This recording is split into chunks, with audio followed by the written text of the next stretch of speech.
For the assisted single leg deadlift, you're going to start by holding a pole, a trekking pole, a broomstick, or anything else you need.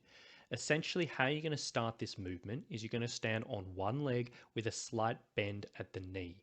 Now, important thing to note with this exercise is as you're moving, you're not bending the knees and there's not a huge amount of movement through that knee joint, but instead you're tipping at the hips and the knee stays pretty much the same angle throughout.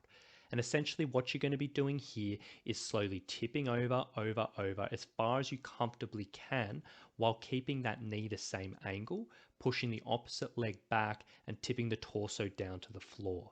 Now, as you can see here in the demonstration, the back is nice and flat. Everything's nice and steady and everything's nice and controlled. As you go through this, it's going to be difficult to keep this type of control, but that's what you're going to be aiming for. Essentially, you want to be feeling this in the hamstrings and the glutes on the leg that is supported on the floor, and they're going to be doing most of the work. Now, as you get down to the bottom, you're going to put a slight pause at the bottom, just catch your balance. Then as you come up, you're going to really try to squeeze that glute as you come up, and the same one that's on the floor. So at the top position, the glute squeezed on nice and tight. Now for your balance, you can either start putting your hands on the top of the pole like this, or you can have a firm grip if that's easier.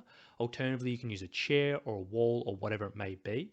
And as you get stronger and get more confident with this, you can use less and less balance, and you can even take the pole all the way over.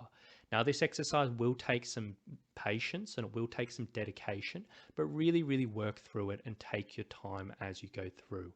So again, keep that knee more or less the same angle, tip at the hips, push that leg back, and then come up and drive up through the hips, big squeeze of the glutes.